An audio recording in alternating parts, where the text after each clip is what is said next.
Hey everybody, Rob here, Jonas over there. We're in the Driftless region shooting a nature documentary. Can we get some light? My whole body is going numb.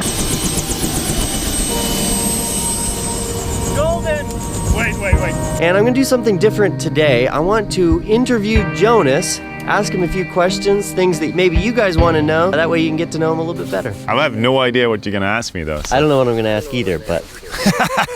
Okay, first off, what's your name, your background, how'd you get into filmmaking? I'm Jonas Stenström. I have a background in biology, but now I spend all of my time shooting science and nature wildlife films. So I grew up always having a great interest in science and nature. My dad was a microbiologist, so I went to Africa with him when I was 15. And that's kind of like what got me interested in traveling, got me interested in seeing new places, got me interested in exploring kind of biology and stuff. So I always knew I wanted to continue studying biology and be a biologist. So I ended up going to Australia, studied marine biology, and got hooked on the whole idea of traveling and science and nature, and then also telling stories. And that kind of led me to doing what we do today, because I met Rob there, and we started hanging out and do expeditions together.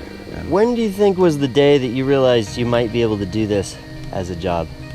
Rob was always pushing me to come up with a one-liner to explain what we do. I did not feel like I could say I was a filmmaker until we actually started making money off of doing films. But I always in my head knew that that's something I wanted to do, and I wanted to call myself a filmmaker. But up to that point, I was just interested in nature and documenting nature. What do you think was your favorite adventure? I really enjoyed the Grand Canyon trip that we did a couple of years ago. That was really fun. We were left to everything that we brought on our kayaks and our rafts. We were left to those limited things for 12 days in an environment that was just grand, and I loved that. But I just don't think I've ever felt more alive. Let me just say this, adventures and exploring, or being an explorer, has so many different definitions. I think an adventure could be anything. It doesn't have to be an exotic location doing something crazy, being out in the bush for a long time. I love the idea of feeling small in nature. What do you think is the most difficult thing about doing this as a job? It requires a lot more time than you think, and it also makes it difficult to balance your everyday life. Although it's a privilege to be controlling your own hours a little bit, you're also kind of living with your work. And if you don't sincerely love what you're doing and the idea of what you're doing, I think this is gonna wreck you completely.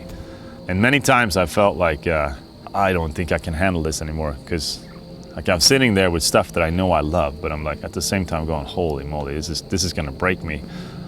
You know, just gotta kind of walk it off and take a deep breath and understand why you're doing it. And what drives you to do this? it sounds cliche to say that I want to make a difference, but that's always been a driving force of mine. I want to see life as a positive experience, and I want to try and get more people to see it as a positive experience. I don't see life being a thing that you just survive and live in a city. I want us to all to kind of, get a feel for what this is. Nature is such a big part of, should be a big part of life, I think. If you have any more questions for Jonas or me, we'll be doing these in the future. Leave your comments down below.